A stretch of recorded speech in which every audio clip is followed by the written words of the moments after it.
সদ্য বিদায়ী অর্থ বছরে সরকারের বার্ষিক উন্নয়ন কর্মসূচি বা এডিপি বাস্তবায়ন হয়েছে মাত্র 67.52%, যা দেশের ইতিহাসে সর্বনিম্ন। বাস্তবায়ন পরিবীক্ষণ ও মূল্যায়ন বিভাগ আইএমইডির হালনাগাদ প্রতিবেদনে এ তথ্য উঠে এসেছে। এর আগের তথ্য বিশ্লেষণে দেখা যায় প্রতি অর্থ বছরে এ হার থাকত 80%-এর ওপরে। তবে অন্তর্বর্তীকালীন সরকারের আমলে 2024-25 অর্থ বছরে বাস্তবায়নের হার ছিল 68.18%, যা এবার কমেছে আরও কিছুটা। বিস্তারিত জানাচ্ছেন মইনুল হাসান। মূলত দেশের উন্নয়ন কর্মকাণ্ডের পেছনে সরকারের যে বিনিয়োগ, সেটাই এডিপি। প্রতি বছর ধারাবাহিকভাবে এ বাবদ সরকারের বরাদ্দ বাড়লেও গেল 2 অর্থ বছরে ছিল উল্টো চিত্র। ফলে একরকম মুখ থুবড়ে পড়েছে অর্থনীতির জন্য অত্যন্ত গুরুত্বপূর্ণ এই অনুষঙ্গ। আওয়ামী সরকারের পতনের পরই এ বিষয়ে কঠোর হতে থাকে অন্তর্বর্তী সরকার। প্রকল্প বাছাই, বরাদ্দ ও পরিচালক নির্বাচনেও রাখা হয় অতিমাত্রায় সতর্কতা, যে কারণে ইতিহাস সর্বনিম্ন বাস্তবায়ন হলো সবশেষ অর্থ বছরে। আইএমইডির তথ্য অনুযায়ী 2025-26 অর্থ বছর শেষে ব্যয় হয়েছে সংশোধিত এডিপি বরাদ্দের মাত্র 67% অর্থ, যা আগের অর্থ বছরের চেয়েও কিছুটা কম। শুধু তাই নয়, টাকার অঙ্কেও যা ছিল মাত্র 1,41,000 কোটি টাকা। আমরা আমাদের লক্ষ্যমাত্রার থেকে অনেক কম আমরা ব্যয় করেছি। আবার আমরা যদি 2026-27 অর্থ বছরের ধরি, তাহলে তো সেখানে এটার সাইজ তো আরো প্রায় বেড়েছে, 3 লক্ষ কোটি টাকার মতো, এটা 50%-এর মতো বাড়ানো হয়েছে। তো সেইটা বাস্তবায়ন করতে গেলে তো আরো বড় ধরনের চ্যালেঞ্জ এখানে আসবে। তথ্য বলছে 2025-26 অর্থ বছরে সংশোধিত বার্ষিক উন্নয়ন কর্মসূচি বা এডিপিতে মূল বরাদ্দ ছিল 2 লাখ কোটি টাকা। বাকি 8,935 কোটি ছিল সংস্থাগুলোর নিজস্ব অর্থায়ন। আর সবশেষ 5 অর্থ বছরের বিশ্লেষণ অনুযায়ী এই সময়ে বাস্তবায়নের হার 93% থেকে নেমে গেছে 67%, যার পেছনে অন্যতম কারণ প্রয়োজনীয় অর্থের যোগান নিশ্চিত না হওয়া। তাছাড়া আমলাতান্ত্রিক জটিলতাও ছিল বড় সমস্যা। বিশ্লেষকরা মনে করেন বাস্তবায়নের এই নিম্নমুখী প্রবণতা নেতিবাচক প্রভাব ফেলবে দীর্ঘমেয়াদে। পাবলিক যে সেবাগুলি পাওয়ার কথা বা ব্যক্তিখাত তার বিনিয়োগের জন্য যেসব অবকাঠামোগত সহায়তা পাওয়ার কথা, সেটাও কিন্তু পিছিয়ে যাবে। সুতরাং এটাই আমাদের মনোযোগ দিতে হবে। আর যারা নাকি এগুলোর মূল্যায়ন পরিবীক্ষণ এগুলো করেন, আইএমইডি, তাদেরকেও এইসব ব্যাপারে আমার মনে হয় যে আরো সতর্ক হতে হবে।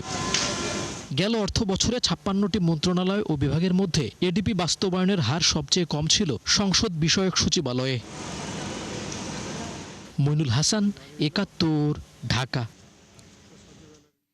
অবশেষে ঋণের নামে অর্থ লুটে সাবেক রাষ্ট্রপতি শাহাবুদ্দিন চুপ্পুর বিরুদ্ধে তদন্ত চেয়ে অভিযোগ করল ইসলামী ব্যাংক, যা গ্রহণ করেছে দুর্নীতি দমন কমিশন দুদক। অভিযোগে বলা হয়, তার যোগসাজশে ঋণের 500 কোটি টাকা আত্মসাৎ করেছে ইউনুস বাদল ও এস আলম গ্রুপের মালিকপক্ষ। বিস্তারিত জানাচ্ছেন আব্দুল জাহের আনাস। রাষ্ট্রপতি হওয়ার আগে 6.5 বছর ইসলামী ব্যাংকের ভাইস চেয়ারম্যান ছিলেন মোহাম্মদ শাহাবুদ্দিন চুপ্পু। জেএমসি বিল্ডার্স কোম্পানির মনোনীত পরিচালক হিসেবে ইসলামী ব্যাংকের বোর্ডে তাকে বসায় বিতর্কিত এস আলম গ্রুপের চেয়ারম্যান সাইফুল আলম। প্রায় 7.5 বছর ব্যাংকটির পূর্ণ নিয়ন্ত্রণ ছিল গ্রুপটির হাতেই। সেই প্রভাব খাটিয়ে ঋণের নামে বের করে নেওয়া হয় 1 লাখ কোটি টাকার বেশি। গেল সপ্তাহে পদত্যাগের পর ইসলামী ব্যাংকের 500 কোটি টাকার ঋণ জালিয়াতির তদন্ত চেয়ে দুদকের কাছে আবেদন করেছে ইসলামী ব্যাংক, যেখানে অর্থ আত্মসাৎ ও যোগসাজশের অভিযোগ আনা হয় চুপ্পু সহ 38 জনের বিরুদ্ধে। 5ই আগস্টের পরে ওই এস আলম গ্রুপ রিলেটেড যে ওই কনসার্নগুলোর বিরুদ্ধে যে মামলা হয়েছে, তো ওখানে যারা ডিরেক্টর ছিল তাদের নাম তো এখানে অটোমেটিক আছে। ওই যে অডিট রিপোর্ট যেগুলা দুদক জব্দ করছে, সেই অডিট রিপোর্টের ভিতরে তো ওনার নাম আছে। এগুলো ওইগুলোই, নতুন করে কিছু করা হয় নাই। অভিযোগে বলা হয়, জামানতের নিশ্চয়তা না থাকার পরও ওই ঋণ অনুমোদন ও আত্মসাৎ করা হয়। ব্যাংক কর্তৃপক্ষের দাবি, 4টি স্বাধীন নিরীক্ষা প্রতিষ্ঠানের তদন্তে গুরুতর অনিয়মের প্রমাণ মিলেছে। পরে যা যাচাই করা হয় আন্তর্জাতিক ফরেনসিক প্রতিষ্ঠান দ্য লয়েড দিয়েও। বাংলাদেশ ব্যাংক একটা রেগুলেটরি বডি, স্ট্যাটুটরি প্রতিষ্ঠান, সরকারের দুদক এরকম প্রতিষ্ঠান। অতএব কোনো রাষ্ট্রীয় প্রতিষ্ঠান যখন কোনো ইস্যুতে বাংলাদেশ ব্যাংকের কাছে কোনো প্রকার সহযোগিতা চায়, অবশ্যই বাংলাদেশ ব্যাংক সেই সহযোগিতা প্রদান করবে। শুধু এই ঘটনাই নয়, পদে থাকা অবস্থায় বিশেষ জজ আদালতে একটি মামলা হয় চুপ্পুর বিরুদ্ধে। যার তদন্তের দায়িত্ব দেওয়া হয় দুদককে। এছাড়া ইসলামী ব্যাংকের শেয়ার জালিয়াতির একটি মামলা চলমান উচ্চ আদালতে। সেই মামলায় 2024 সালের 5 আগস্টের আগের পরিচালকদের আদালতের অনুমতি ছাড়া বিদেশে যেতে নিষেধ করা হয়েছে। একই সঙ্গে তাদের ব্যাংক হিসাব জব্দ এবং জিএমসি বিল্ডার্সের শেয়ার হস্তান্তরেও নিষেধাজ্ঞা দেওয়া হয়। ফলে একই ধরনের নিষেধাজ্ঞায় পড়তে পারেন সাবেক এই রাষ্ট্রপতি। রাষ্ট্রপতি তার দায়িত্ব পালন করিতে গিয়া অনুরূপ বিবেচনা কোনো কার্য করিয়া থাকলে বা না করিয়া থাকলে সেই জন্য তাহাকে আদালতে জবাবদিহি করিতে হইবে না। কিন্তু এটা তো সে তার প্রেসিডেন্ট টেনুরে করে নাই, প্রেসিডেন্টের আগের অবস্থায় করছে, অর্থাৎ তার বিরুদ্ধে আইনগত ব্যবস্থা নেওয়া যাবে। আইনজীবীরা জানিয়েছেন, রাষ্ট্রের দায়িত্বে থাকাকালে যেই সাংবিধানিক দায়মুক্তি ছিল, পদত্যাগের পর সেই সুরক্ষা আর কার্যকর নয়। আব্দুল জাহের আনাস, ৭১, ঢাকা। 4 বছরে 1/3 নেমেছে শিল্প খাতের প্রবৃদ্ধি, যার সরাসরি প্রভাব পড়ছে বিনিয়োগ ও কর্মসংস্থানে। শুধু তাই নয়, একই সময়ে 24 থেকে কমে 21% ঘরে চলে এসেছে বেসরকারি বিনিয়োগ। এমন দুরবস্থার মধ্যেই সপ্তাহখানেক ধরে তীব্র গ্যাস সংকট, যা আরও তলানিতে নিয়ে যেতে পারে অর্থনৈতিক কর্মকাণ্ডকে। বিশেষজ্ঞরা বলছেন, এমন বহুমুখী সংকটের মুখোমুখি আগে হননি উদ্যোক্তারা, তাই এই ক্ষত কাটিয়ে ওঠা কঠিন হবে। রাকিব হোসেনের রিপোর্ট। প্রায় 4.5 দশকের প্রচেষ্টায় অনন্য উচ্চতায় দেশের শিল্প খাত। মূলত বেসরকারি বিনিয়োগ, কর্মসংস্থান আর রপ্তানির ধারাবাহিক সাফল্যে গতি পেয়েছে অর্থনীতির সার্বিক কর্মকাণ্ড। তবে তিলে তিলে গড়ে ওঠা এই ভিত যেন দুর্বল হতে শুরু করেছে গেল কয়েক বছর ধরে, যা আরও স্পষ্ট পরিসংখ্যান ব্যুরোর প্রতিবেদনে। বিবিএসের তথ্যমতে গেল 4 বছরে শিল্প খাতের প্রবৃদ্ধি নেমেছে 1/3, অর্থাৎ 2022-23-এ 9.9% উঠলেও ধারাবাহিক পতনে সবশেষ অর্থবছরে নেমে যায় 3.5%। শুধু তাই নয়, একই সময়ে জিডিপির 24% বিনিয়োগ ঠেকেছে 21-এর ঘরে। বিশ্লেষকরা বলছেন, জ্বালানি সংকট আর আর্থিক খাতের অনাস্থাই বড় কারণ। জমির সমস্যা, ইউটিলিটির পাওয়ার ডিফিকাল্টি, এটা সব বিজনেসের জন্যই আছে, কিন্তু লোকাল ইনভেস্টর হয়তো এগুলোকে হ্যান্ডেল করতে পারবে একটু বেটার, এবং ফরেন ইনভেস্টর তার তো অন্য দেশে যাওয়ার সুযোগ আছে। সে যদি এই ঝামেলাগুলো বেশি দেখে, বাংলাদেশে আসতে চাইবে না। সোজা কথা, রপ্তানি বাজারে এখন আমরা যে প্রতিযোগিতা দেখছি, এখানে এই শিল্পগুলোকে সাহায্য না করলে তাদের পক্ষে কম্পিট করাটা উইল বি ভেরি ডিফিকাল্ট। এটা যেন ওভারঅল আমাদের উৎপাদন বাড়াতে সহায়তা করে, আমাদের এমপ্লয়মেন্ট জেনারেট করতে সহায়তা করে, এবং উৎপাদন বাড়ানোর মাধ্যমে বেশি রপ্তানি করে অধিক মাত্রায় যেন আমরা বৈদেশিক মুদ্রা অর্জন করতে পারি। এমন দুরবস্থার মধ্যেই সপ্তাহখানেকের ওপরে চলছে গ্যাস সংকট। ফলে কারখানা চালাতে পারছেন না উদ্যোক্তারা।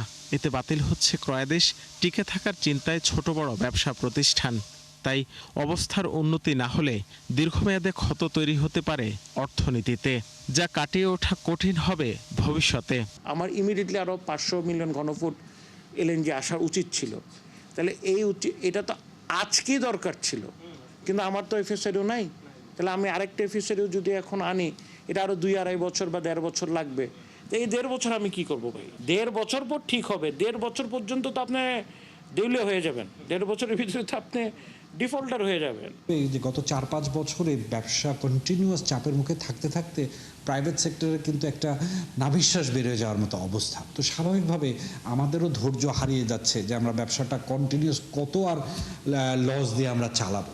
সবশেষ অর্থ বছরের তৃতীয় প্রান্তিকে 5 দশকে প্রথমবারের মতো ঋণাত্মক প্রবৃদ্ধির মুখোমুখি হয় শিল্প খাত। রাকিব হোসেন, ৭১, ঢাকা। কৃষকের কাছ থেকে ভোক্তা পর্যন্ত যেতে চালের দাম বাড়ে শতভাগ, যার জন্য দায়ী মধ্যস্বত্বভোগী ও আড়তদাররা। সিপিডি আয়োজিত সংলাপে উঠে আসে বিষয়টি, যেখানে মূল্যস্ফীতিকে মহাযন্ত্রণা আখ্যা দিয়ে বাণিজ্যমন্ত্রী জানান, পণ্য পরিবহনে চাঁদাবাজি নিয়ন্ত্রণে কাজ করছে সরকার। এ সময় বাজার ব্যবস্থাপনায় সরকারের ব্যর্থতা রয়েছে বলে জানায় ক্যাব। রাকিব আল জাবেদের রিপোর্ট। স্বাধীনতার 5 দশকেও খাদ্যে স্বয়ংসম্পূর্ণতা অর্জন করতে পারেনি বাংলাদেশ। উল্টো প্রাকৃতিক দুর্যোগে নষ্ট হয় পণ্যের বড় একটা অংশ। ফলে প্রতি বছরই আমদানিতে ব্যয় হয় অতিরিক্ত অর্থ, যার বোঝা বইতে হয় সাধারণ মানুষকে। Centre for Policy Dialogue CPD আয়োজিত এই সংলাপে উঠে আসে খাদ্য সরবরাহ ব্যবস্থার বিচ্যুতির নানা দিক। ধরনের লিবার্টি আমার মূল প্রবন্ধে দেশের 10টি নিত্য প্রয়োজনীয় পণ্যের বাজারজাতকরণ নিয়ে 810টি বাজার নিয়ে গবেষণার কথা জানায় সংস্থাটি। এতে বলা হয়, উৎপাদক থেকে গ্রাহক পর্যায়ে যেতে কিছু পণ্যের দাম বাড়ে শতভাগেরও বেশি, যার জন্য দায়ী মধ্যস্বত্বভোগী আড়তদাররা। এখানে সরকার নিয়ন্ত্রণ করতে পারছে। আমরা বহুদিন ধরে বলছি যে অন্তত এখন প্রায় ফুড গ্রেইন প্রোডাকশন প্রায় 5 কোটি টন।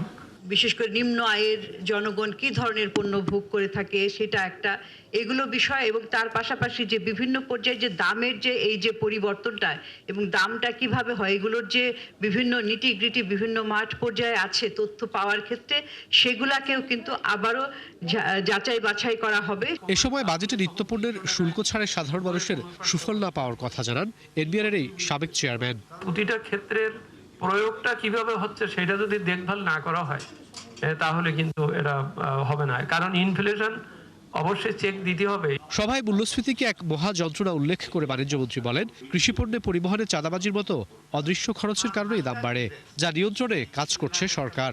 আর বাজার ব্যবস্থাপনায় সরকারের ব্যর্থতাকে দায়ী করছে ক্যাব। স্ট্রাগলিং ইকোনমির জন্য তো ইনফ্লেশন অনেক বড় পেন।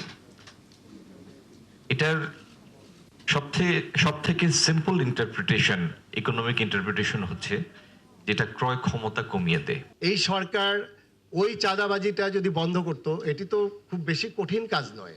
কারা চাঁদা নিচ্ছে, কোথায় যাচ্ছে, তা কারা জড়িত সবই আমরা জানি, আমরা তো সেই ব্যবস্থা দেখছি না। আমরা যদি 7% ইনফ্লেশন ধরি তাহলে 10 বছরে প্রাইস দ্বিগুণ হয়, তাহলে এটা কি আমি আইটেম স্পেসিফিক ধরলে কি ইমপ্যাক্ট থাকবে না? থাকবে। সংলাপে খাদ্য মূল্যস্ফীতি কমাতে লজিস্টিক্স খাতে বাড়তি মনোযোগের কথা জানান বাণিজ্যমন্ত্রী। এই ট্রেসেবিলিটি গুলি যদি আমরা করে ফেলতে পারি, এই স্কোপটা আমরা আইডেন্টিফাই করতে পারবো যে কোন জায়গায় এই জিনিসটা হচ্ছে। রাকিব আল জাবেদ, 71, ঢাকা। করোনার পর দেশের চাকরির বাজারে প্রতিটি শূন্য পদের বিপরীতে আবেদন পড়েছে 287টি, যা আগে ছিল 173টি। বিআইডিএস এর সাম্প্রতিক গবেষণায় উঠে এসেছে এমন তথ্য। গেল 10 বছরে অনলাইনে চাকরির বিজ্ঞাপন পর্যবেক্ষণ করে সংস্থাটি বলছে, এই সময় প্রতি সপ্তাহে 3646টি পদের বিপরীতে আবেদন পড়েছে 6,97,000। গবেষকদের মতে বর্তমান চাকরির বাজার অভিজ্ঞদের চেয়ে নতুনদের জন্য কঠিন হয়ে পড়েছে। একই সাথে অর্থনৈতিক কর্মকাণ্ডে কিছুটা গতি ফিরলেও তৈরি হয়নি নতুন কর্মসংস্থান। অনুষ্ঠানে বিনিয়োগ ও উৎপাদন বাড়িয়ে কর্মসংস্থান সৃষ্টির লক্ষ্যে রপ্তানিমুখী ও প্রযুক্তি নির্ভর খাতকে অগ্রাধিকার দেওয়ার কথা জানান পরিকল্পনা প্রতিমন্ত্রী জোনায়েদ আব্দুর রহিম সাকি।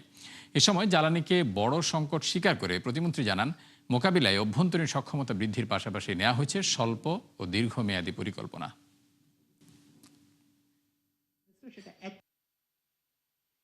এনার্জি একটা খুব এখন পর্যন্ত জটিল বিষয়, মানে এত রাতারাতি সৃষ্টি পেয়ে এনার্জি সমস্যার সমাধান করা যাচ্ছে না।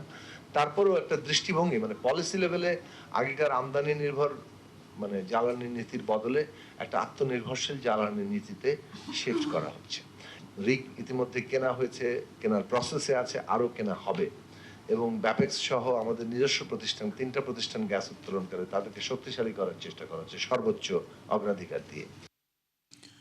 দক্ষিণ লোহিত সাগর দিয়ে জাহাজ চলাচলে ফি আরোপের কথা বিবেচনা করছে ইয়েমেনের হুথি বিদ্রোহীরা। সৌদি আরবের বিরুদ্ধে নৌ অবরোধ ঘোষণার 1 সপ্তাহের মধ্যে এমন পরিকল্পনা সামনে আনে বিদ্রোহী গোষ্ঠীটি। বাব এল মানদেব প্রণালী দিয়ে চলাচলকারী অধিকাংশ জাহাজকে এ ফি দিতে হতে পারে। তবে প্রস্তাবটি কবে থেকে কার্যকর হতে পারে সে বিষয়ে এখনও কোনো সময়সীমা নির্ধারণ করা হয়নি। ধারণা করা হচ্ছে নতুন পরিকল্পনায় চীনের জাহাজগুলোকে ফি থেকে অব্যাহতি দেওয়া হতে পারে।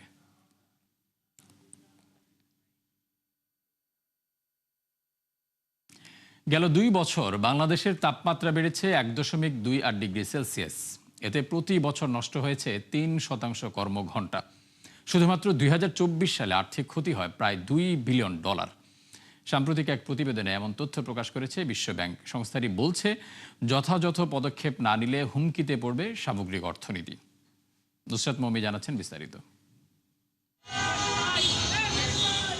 তীব্র তাপপ্রবাহের মারাত্মক নেতিবাচক প্রভাব পড়েছে বাংলাদেশে। অসহ্য গরমে প্রতি বছর নষ্ট হচ্ছে 3% কর্মঘণ্টা। ফলে 2024 সালে প্রায় $2 বিলিয়ন আর্থিক ক্ষতির মুখোমুখি হয়েছে দেশ, যা মোকাবেলায় যথাযথ পদক্ষেপ না নিলে ভবিষ্যতে ভয়াবহ ক্ষতির মুখে পড়বে তৈরি পোশাক খাত সহ সামগ্রিক অর্থনীতি। বিশ্বব্যাংকের সাম্প্রতিক এক প্রতিবেদনে উঠে এসেছে এমন তথ্য।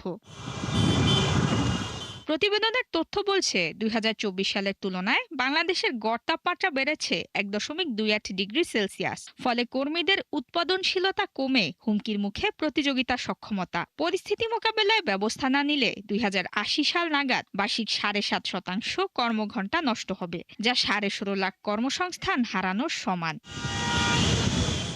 তাপজনিত সমস্যায় সবচেয়ে বড় হুমকিতে তৈরি পোশাক শিল্প। সংকট সমাধান না হলে 2030 সালের মধ্যে সম্মিলিতভাবে প্রায় $66 বিলিয়ন হারাতে পারে বাংলাদেশ, পাকিস্তান, ভিয়েতনাম ও কম্বোডিয়ার পোশাক খাত। তবে একই সময়ে উল্লেখযোগ্য সংখ্যক গ্রিন সার্টিফাইড কারখানা হওয়ায় পরিবেশ বান্ধব শিল্পে শক্ত অবস্থান তৈরি করেছে বাংলাদেশ, যাকে ইতিবাচক বলছে বিশ্বব্যাংক। ফলে গ্রিন ফাইন্যান্সে আরও বিনিয়োগ আকৃষ্ট করা সম্ভব হবে। এতে একদিকে যেমন তাপপ্রবাহের ক্ষতি কমবে, অন্যদিকে নতুন শিল্প, কর্মসংস্থান ও টেকসই অর্থনৈতিক প্রবৃদ্ধির সুযোগও তৈরি হবে। অন্যদিকে বাংলাদেশের তীব্র গরমে দ্রুত সম্প্রসারিত হয়েছে এয়ার কন্ডিশনের বাজার। 5 বছরে 3 গুণ বেড়ে 2025 সালে দেশে বিক্রি হয় 5.5 লাখ ইউনিট।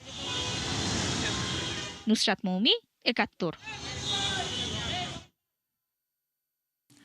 দর্শক, 71 বিজনেসে এই ছিল এখনকার মতো। সরাসরি সংবাদ অনুষ্ঠান দেখতে চোখ রাখুন 71-এর ফেসবুক পেজ এবং সাবস্ক্রাইব করুন 71-এর ইউটিউব চ্যানেল। থাকুন 71-এর সাথে।